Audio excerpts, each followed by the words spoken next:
Vamos girar o assunto agora no Morning Show, ainda nesse começo de programa. O mundo jurídico e político está reagindo nessa manhã às informações divulgadas pelo The Intercept Brasil. O site começou a publicar reportagens denominadas As Mensagens Secretas da Lava Jato. A série traz à tona conteúdo extraído de aplicativos de mensagens privadas envolvendo integrantes da força-tarefa da operação. Foram publicados diálogos entre o atual ministro da Justiça, Sérgio Moro, e o procurador Deltan Dallagnol. Segundo o The Intercept, as conversas fazem parte de um lote de arquivos enviados por uma fonte anônima há algumas semanas. Em 3 atos, o conteúdo mostra trechos de mensagens trocadas nos últimos 2 anos pelo aplicativo Telegram. Em uma das mensagens, em uma das passagens, a troca de mensagens teria se dado dias antes da apresentação da denúncia contra Lula, no caso do Triplex no Guarujá. Dallagnol se mostrava preocupado com o teor da acusação e a posterior repercussão do caso. Aspas aí. Falarão que estamos acusando com base em notícia de jornal e indícios frágeis. Então, é um item que é bom que esteja bem amarrado. Fora esse item, até agora tenho receio da ligação entre Petrobras e o enriquecimento. E depois que me falaram, estou com receio da história do apartamento. São pontos em que temos que ter as coisas e as respostas ajustadas e na ponta da língua, escreve Dallagnol. Em outro trecho, procuradores da Lava Jato reagem ao pedido da Folha de São Paulo para entrevistar Lula na prisão, durante a campanha presidencial. As procuradoras Laura Tessler e Isabel Groba se mostram revoltadas e em uma delas se manifesta usando o termo mafiosos. As mensagens mostram também um aparente receio com uma eventual eleição de Fernando Haddad, do PT. Em relação a Deltan Dallagnol e Sérgio Moro, então juiz no Paraná, o procurador reclama das críticas da imprensa após a apresentação da denúncia contra Lula, aquela do PowerPoint. O então juiz tranquiliza, aspas novamente. Definitivamente, as críticas à exposição de vocês são desproporcionais. Siga firme, fecha aspas, diz o Sérgio Moro.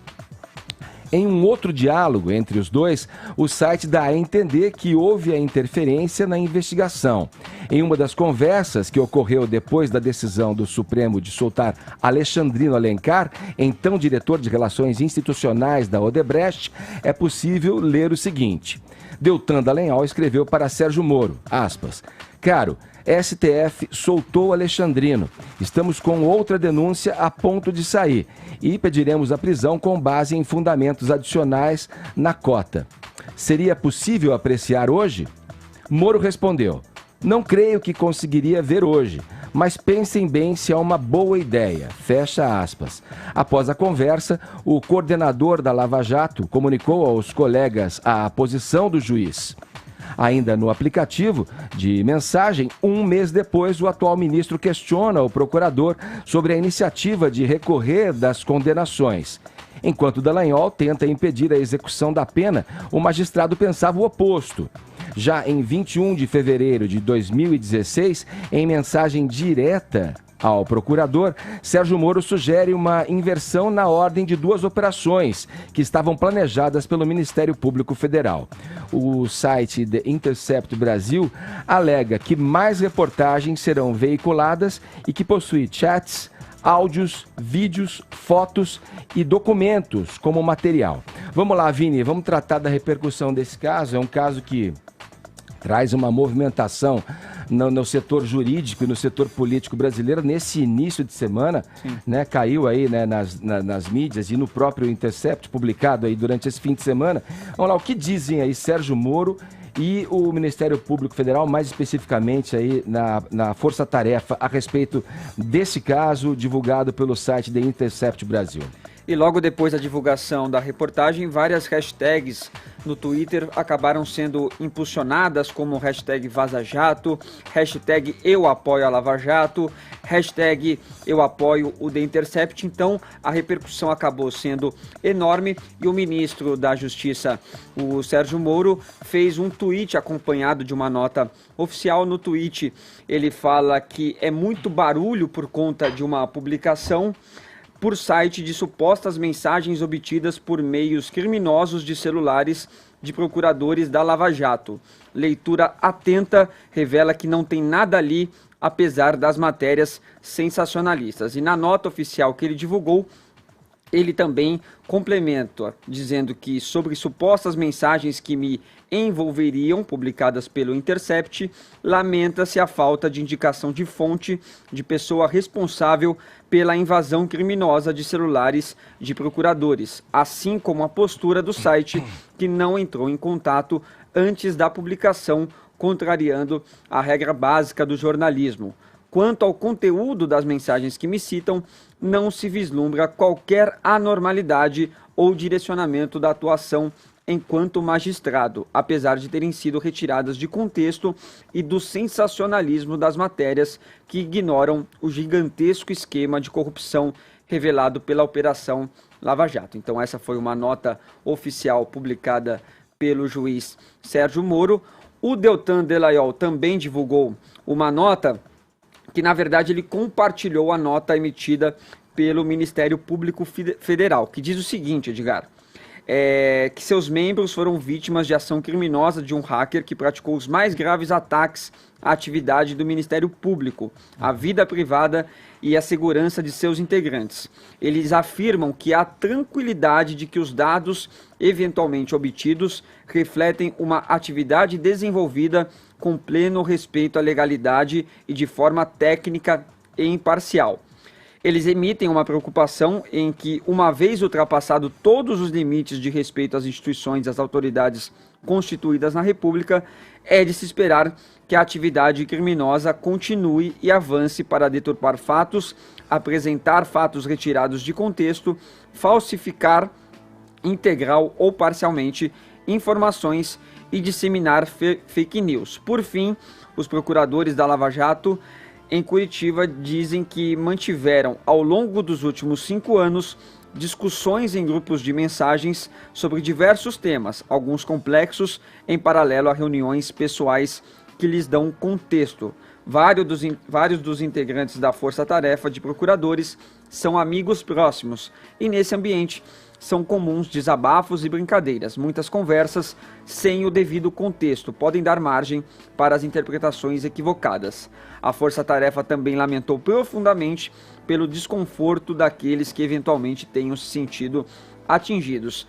Aí no mais eles falam em prestar todos os esclarecimentos, em não se dobrar à invasão ilegal e extorsão e continuar o trabalho. E também repudiam, como fez o juiz Sérgio Moro, o fato de não terem sido procurados pela reportagem do Intercept. Depois, um pouco mais tarde, Edgar, a Força Tarefa da Operação Lava Jato também emitiu uma outra nota com 8 pontos de defesa. A nota diz mais do mesmo que já havia sido divulgado, mas um ponto é importante, que diz o seguinte: a imparcialidade da atuação da Justiça é confirmada por inúmeros pedidos do Ministério Público indeferidos, por 54 absolvições de pessoas acusadas e por centenas de recursos do Ministério Público. Além disso, todas as decisões proferidas submeteram-se à revisão de instâncias judiciais superiores e independentes. Nós tivemos também a repercussão do outro lado. O perfil do Twitter, a conta do Twitter do ex-presidente Lula, acabou divulgando ali uma nota oficial afirmando que todos os detalhes ali apresentados pela reportagem já haviam sido incluídos nos processos de defesa do ex-presidente e que eles relatam ali também outros atos que, segundo eles, demonstram ilegalidade e intimidação. A nota complementa: ninguém pode ter dúvida de que os processos contra o ex-presidente Lula estão corrompidos pelo que há de mais grave em termos de violações a garantias fundamentais e a negativa de direitos. O restabelecimento da liberdade plena de Lula é urgente, assim como o reconhecimento mais pleno e cabal de que ele não praticou qualquer crime e que é vítima de lawfare, que é manipulação das leis e dos procedimentos jurídicos para fins de perseguição política. E para finalizar, nós temos também o tweet do ex-candidato à presidência Fernando Haddad, que também foi mencionado pela reportagem, no qual afirma que houve ali uma combinação para que o ex-presidente Lula não desse uma entrevista, o que beneficiaria a candidatura dele, e o Fernando Haddad pelo Twitter se manifestou dizendo que podemos estar diante do maior escândalo institucional da história da República. Muitos seriam presos, processos teriam que ser anulados e uma grande farsa seria revelada ao mundo. Vamos acompanhar com toda cautela, mas não podemos nos deter. Que se apure toda a verdade. Tem uma coisa que a gente tem que pensar, que isso vai durar muito, né? Essas revelações aparentemente vão vir ao longo de vários dias, porque são 1.600 horas de áudio, pelo menos, de vídeo e tudo mais. Deixa eu convocar o Zé Maria para repercutir também esse assunto lá em Brasília. Como é que isso tomou Brasília, Trindade? Conta pra gente. É uma questão que, como eu falei no início do programa, é a justiça que tá em jogo ali, hein, Zé? Como é que as partes reagiram aí? Bom dia, Trindade. É isso, muito bom dia. O Fefito tem razão. Todo mundo entende que isso é apenas o início, que existem vários documentos e o Ministério Público, até nesta nota, lida aí pelo Vina, aplicou uma espécie de vacina, indicando que já espera outros vazamentos de documentos e diálogos. Olha, são 3 repercussões aqui. A primeira, a repercussão jurídica. Os ministros do Supremo olharam aquilo com uma certa distância. O primeiro a falar foi o ministro Marco Aurélio, dizendo que mostra que essas conversas indicavam que uma falta de equidistância da justiça. Ele quer dizer o seguinte, que o juiz não pode se aproximar tanto do Ministério Público e da investigação, né, sob o ponto de vista do lado jurídico, né? Mas, juridicamente, há um entendimento de que isso não atrapalha, que isso não interfere e que as decisões estão todas mantidas. E muitos analisam aqui que dificilmente essas provas poderão ser usadas juridicamente. São imprestáveis juridicamente diante da origem das provas, né? Através de um crime, através de uma abertura ilegal de um sigilo. Então, essas provas nunca podem ser usadas juridicamente. Haverá tentativa. E a defesa do ex-presidente Lula já confirmou que vai tentar usar essas provas, inclusive no Tribunal Internacional. Esse é o lado jurídico. Politicamente, no Congresso Nacional, já está sendo formado um grupo para levar o ministro da Justiça, Sérgio Moro, para explicar essas falas, explicar essas argumentações e troca de informações e até de orientação ao Ministério Público. E aí vem uma terceira repercussão, que é o leigo. É aí que todo mundo avalia de que há um estrago muito grande, porque mostra para o leigo, né, de que havia uma combinação, havia um entendimento para condenar o ex-presidente Lula e também políticos em geral que ainda não apareceram e que devem aparecer nas próximas postagens ou quando aparecerem mais mensagens. Então são essas 3 repercussões.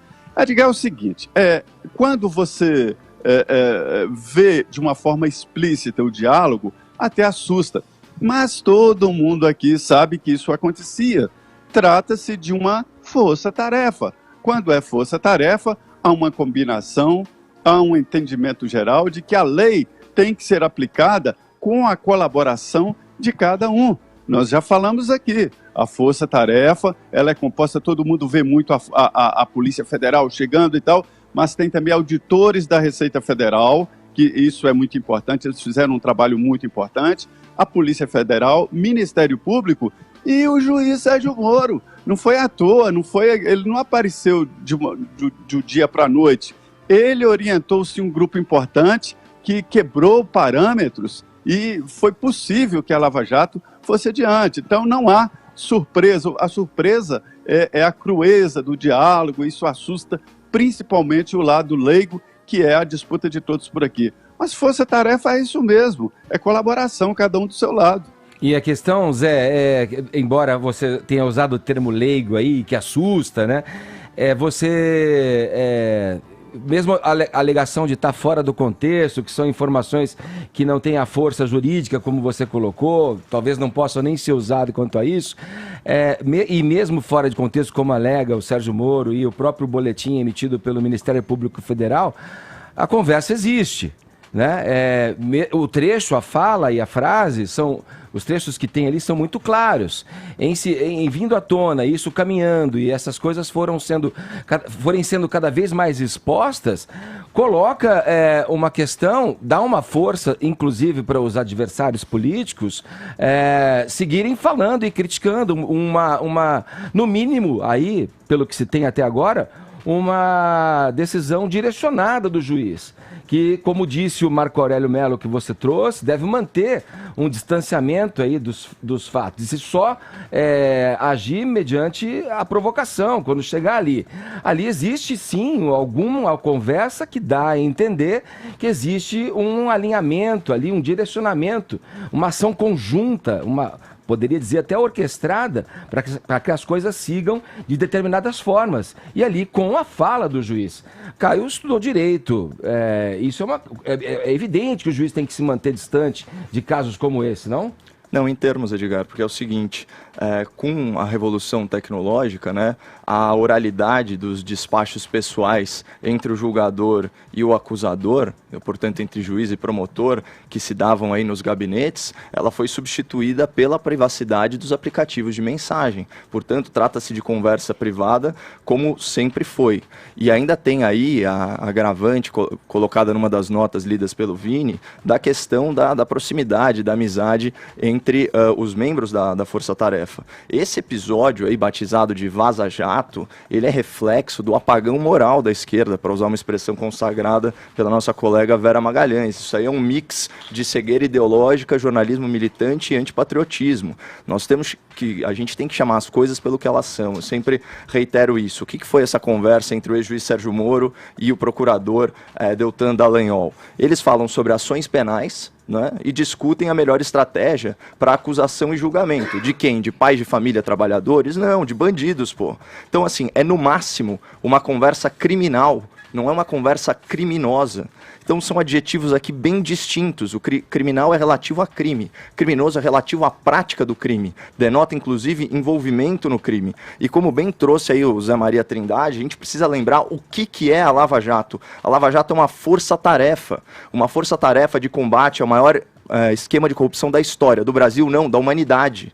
Né? Então uma força-tarefa, ela pressupõe o quê? Esforços coordenados na busca pela justiça. Então é muito natural que o juiz Sérgio Moro, na qualidade de responsável por essa força-tarefa, ele coordenasse e colaborasse com esses esforços, visando o quê? Celeridade e efetividade judicial. Imagina que sonho isso, uma justiça ágil e que funciona, isso é o sonho de todo brasileiro de bem. O único crime, no caso dessas mensagens que vieram à tona, é a violação não autorizada de conversas particulares de duas autoridades públicas, né, o hacking, né, por assim dizer. E tem um outro ponto, a sua divulgação panfletária, ela não é crime, é só mau caratismo e jornalismo militante mesmo. Mas assim, bom, beleza, como você bem colocou, as conversas vieram à tona, elas estão lá. Vamos especular que sejam todas integralmente verdadeiras, né? Vamos falar do trecho que mais importa, que é sobre as provas do caso Lula, né? O que foi discutido ali nessas conversas não foi a licitude e a pertinência das provas, mas se elas eram robustas o suficiente para resistir a um processo judicial que sofria pressões políticas e sociais inéditas para que não prosperasse. Nunca antes na história desse país, Edgar, houve uma campanha tão articulada para livrar um criminoso da cadeia, como no caso Lula. Você tinha atores globais engajados, havia intelectuais engajados, a elite do magistério acadêmico, né? Portanto, o corpo docente das universidades estava todo engajado, toda a inteligência progressista, os idiotas úteis, aí na acepção soviética do termo, o sindicalismo pelego, era todo mundo junto por Lula livre. E Lula livre, a gente já falou aqui, é uma narrativa mentirosa. As provas que incriminam o Lula, que aliás foram habilmente colhidas e dispostas pela força-tarefa da Lava Jato, elas foram examinadas por outros 19 juízes naturais, além do Sérgio Moro. Você tinha 3 desembargadores no TRF4, 5 ministros no STJ e 11 ministros no STF, 8 dos quais nomeados por Lula e Dilma. Então assim, e aí o outro ponto, sobre provas nos crimes de colarinho branco. É claro que em todos esses casos de crime de colarinho branco, as provas elas não costumam ser cabais, porque não existe recibo de propina. corrupção não é lançada no livro caixa. Você não abate do imposto de renda o que você fez de lavagem de dinheiro. Então, o máximo que você pode fazer é verificar o batom na cueca, mas você não flagra o ato em si. O que o Zé falou pra gente no início, uma coisa, eu acho interessante essas colocações e esses posicionamentos, e isso vem à tona, é claro, como eu disse, usado por adversários para tentar desqualificar uma operação que buscou trazer aí à tona todas as corrupções feitas no Brasil durante muito tempo, mas também não deve colocar um pano em cima para que a gente não veja a realidade dos fatos. Uma conversa privada que diz respeito a um fato público, de direito de todo brasileiro de saber, que confiar na sua justiça, não deve por essa alegação ser menos importante. Eu acho que tem uma importância aí.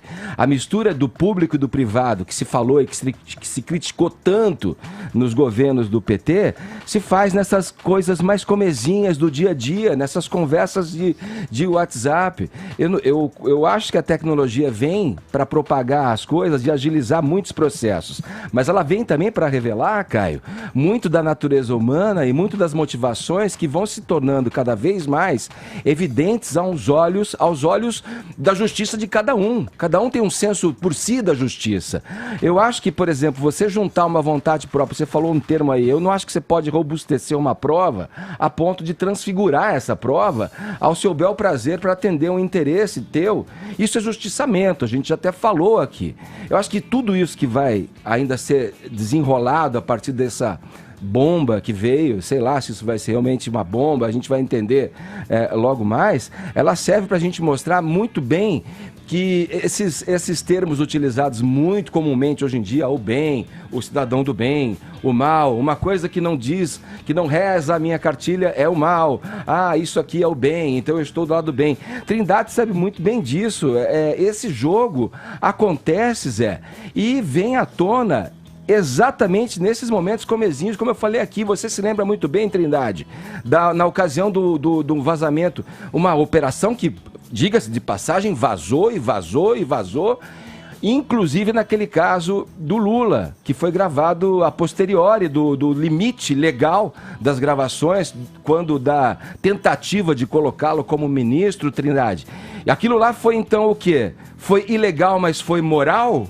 Porque dizia respeito ao interesse de todos os brasileiros que a justiça fosse feita da melhor forma. Agora, nesse caso, esse vazamento de um hacker aí, que pegou essas conversas e jogou, e o site Intercept publicou. Isso então, o que é? Isso é ilegal, é imoral, fica muito confusa a história. A gente tem que olhar com um certo distanciamento as coisas, assim penso eu, Trindade. Olha, Edgar, tem o tal do espírito do tempo, que é importante, né? Você falou de vazamento aí, gravaram o ex-presidente Lula e gravaram a presidente da República em exercício. A mulher do Lula. E jogaram e vazaram. Não só gravaram, como vazaram. Então, o oficial, o Estado fez isso. Não é? Isso, e todo mundo achou ali bonito, bom, porque ajuda ali o espírito do tempo. É nesse espírito do tempo que eu coloco que a Lava Jato é uma força-tarefa com colaboradores de vários setores, né, na tentativa de mostrar exatamente que o país estava dominado por uma quadrilha. E aí todo o esforço foi nesse sentido. Foi natural, os filmes sobre os livros, filmes, falam exatamente desse papel do Sérgio Moro. É evidente que eles ligavam, juiz, precisamos de uma autorização tal. Isso no meio da noite, natural, todo mundo sabia, todo mundo sabe. A novidade é esse ato explícito de mostrar exatamente a crueza. Aí cai naquela história lá, se as pessoas soubessem como são feitos os queijos, cachaça e política, não consumiam nenhum deles. Então agora coloque o jurídico também, o judiciário também. São os bastidores, Edgar. Essas coisas fedem. Mas um queijinho não vai prejudicar tanto a minha vida. Mas tem uma coisa aqui que eu acho que é importante a gente pensar. A gente tende a tratar a justiça como ela, em tese, deveria ser tratada, como alguém que analisa os dois lados dos fatos, analisa os indícios, analisa as provas e, em cima disso, toma uma conclusão. O que a gente não para pensar e o que a gente esquece é que juízes também são imbuídos de ideologia. Quando eu já falei aqui, inclusive, várias vezes, que nada está livre de ideologia, todo mundo está em algum espectro da direita, da esquerda, do centro, onde quer que se coloque, eu acho que é uma grande verdade, na verdade. Existe uma ideologia por trás de quem julga também, e eu acho que isso fica muito claro quando a gente vê uma clara tentativa de construir uma narrativa específica com o uso da justiça. Isso é só 1%, segundo o editor Leandro Demore, do Intercept, do que vazou até agora. Ele já deu a entender em entrevista hoje cedo, inclusive, que vai ter mais um nome envolvido em denúncias, e esse nome é o Rodrigo Janot. Só fazendo uma complementação aí ao que a gente colocou. Eu acho assim, informação, ela pressupõe credibilidade, né? E aí eu queria fazer só algumas considerações sobre o Glenn Greenwald, que é um dos autores dessa matéria, ele é fundador desse panfleto aí, The Intercept. E também, só para pontuar também, eu tive o prazer de conhecer o Glenn no programa Pânico, e eu faço questão aí de preceder a crítica com elogios, porque ele é um cara extremamente gentil, inteligente e muito corajoso. Mas é um jornalista militante, e nada contra a militância, desde que ele a reconheça e a assuma perante o grande público, né? Todos os ouvintes aqui da Jovem Pan sabem que eu sou escancaradamente de direita, me considero politicamente conservador, e inclusive já abri os meus votos tanto na eleição de 2016 quanto de 2018. Né? O Glenn, por sua vez, ele já deu entrevista à CNN por ocasião do processo de impeachment da Dilma, afirmando que o afastamento da presidente era ilegítimo e antidemocrático. Mais para frente ele começa a utilizar inclusive a nomenclatura do golpe, essa narrativa. Some-se a isso o fato dele viver em união homoafetiva com o David Miranda, que é militante LGBT, filiado ao PSOL e suplente de Jean Willis. Você já percebe que ele é tão de esquerda quanto eu sou de direita, com a diferença que eu tenho uma relação um pouquinho mais transparente com o público. Eu queria ler para o ouvinte da PAN um tweet do Glenn Greenwald. Olha isso aqui. Ironicamente, as mesmas pessoas que divulgaram as conversas privadas de Lula agora estão tentando se colocar como vítimas de uma terrível invasão de privacidade. Lembra? Vamos lá, fazer a distinção básica. No caso do grampo do Lula e Dilma, é uma interceptação telefônica judicialmente autorizada, pessoal. A controvérsia naquele caso específico é que houve o vazamento de um trecho, alguns minutos além do horário da ordem judicial, que suspendia a gravação. Isso muda tudo, né? Não, isso torna a validade jurídica discutível, mas vamos lembrar que o STF, portanto o grau máximo da justiça brasileira, suspendeu a nomeação do Lula como ministro. Ele não conseguiu faturar o foro privilegiado e não conseguiu escapar da Lava Jato. Não só isso, o Moro não foi condenado pelo Conselho Nacional de Justiça por esse ato. Portanto, a gente tem a resposta para a sua pergunta, Edgar. Não foi nem ilegal, nem imoral. A comparação, ela é sem cabimento, porque no caso da Lava Jato, você tem um grampo autorizado. Você mesmo disse que ele não assumiu, porque isso é que ensejou a justiça. Né? Como assim? Ele não assumiu como ministro chefe da Casa Civil no governo Dilma por conta desse vazamento. Justamente, que era ilegal, provando que ele não é ilegal. Não dá para cravar, que era ilegal perante a lei, estava fora do tempo de permissão que a lei autorizava as gravações. Isso está publicizado de uma maneira maciça. E ele não assumiu por conta disso. Quer dizer, em função de um ato ilegal, ele resultou num efeito que aí talvez tenha muito a ver com o que o Zé falou. Se o ato fosse cabalmente ilegal, a justiça não o consideraria. Mas foi esse espírito do tempo... E o Moro seria condenado por ato ilícito. Esse espírito do tempo que o Zé se refere, ele foi muito movido por essa declaração. Que foi aquela assim, tipo, opa, vazou a coisa mais importante que a gente precisava para que ele não assumisse como... Não estou julgando, hein? Estou dizendo que ele devesse assumir, não. Eu estou só olhando as coisas de uma maneira... E aqui também não se pode desqualificar o trabalho do Glenn Greenwald única e exclusivamente por ele ter uma união estável com o David Miranda. O Glenn Greenwald, aliás, é um dos jornalistas mais premiados e bem-sucedidos do mundo nos últimos tempos, e é um dos responsáveis, por exemplo, por divulgar para o mundo o caso Snowden. Eu acho que dizer que Glenn Greenwald está ideologicamente comprometido única e exclusivamente por ser casado com o David Miranda é basicamente reduzir Perfeito. a credibilidade que ele tem, que é muita, E Caio... a pouca. E outra, a gente tem que entender que o David Miranda vive no Brasil e o Glenn Greenwald também. Uma vez que o Glenn Greenwald vive no Brasil, ele tem todo o direito, inclusive, de destrinchar a política brasileira como grande jornalista que ele é. Aliás, grande jornalista que não foi colunista da CNN ou empregado da CNN, que já deu entrevista para apenas. E que fez uma entrevista com o Lula que, na minha opinião, foi das mais firmes, né? Muita gente falou que os jornalistas ali do El País e a própria Mônica Bergamo foram condescendentes com o ex-presidente, e a entrevista do Glenn, se vocês puderem assistir, para mim foi a mais firme.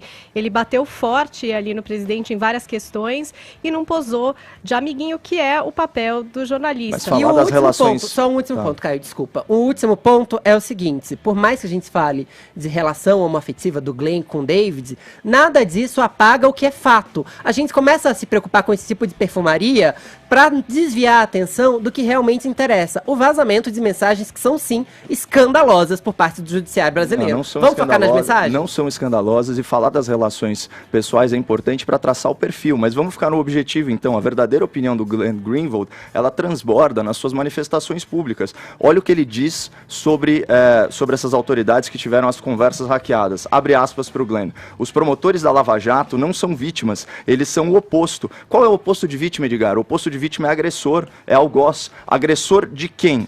Dos maiores corruptos do Brasil? Ó a Lava Jato em números, 429 réus, 159 condenados, 2.249 anos de penas, 13 bilhões de reais em recuperação. Vamos voltar aí para o Paulo Guedes, então, de todos os piratas privados, burocratas corruptos e criaturas do pântano político que se associaram contra o Brasil, o Intercept, o Glenn, que é ir atrás de quem? Dos homens mais corajosos da República. Quem que se insurgiu contra a cleptocracia pela primeira vez para colocar os poderosos atrás das grades? Mas, Caio, políticos de todos os partidos, os maiores empresários do Brasil. Isso não é jornalismo, isso não é imparcialidade. Vai, Caio, só rapidinho, Paulinho. Tipo uma frase básica, os fins...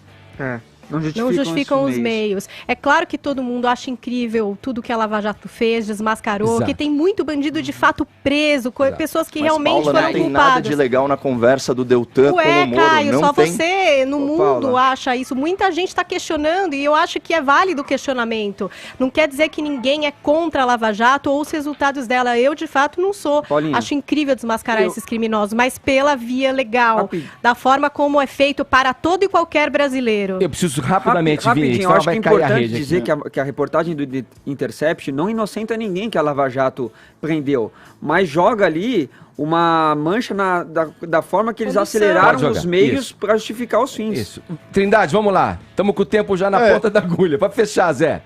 É isso mesmo, é a repercussão do dia, vai dar o que falar, mas juridicamente eu acho irreversível tudo que aconteceu e as condenações. Valeu, Trindade. Obrigado pela conversa, pelas informações. Bom trabalho para você em Brasília, meu camarada. Bom dia.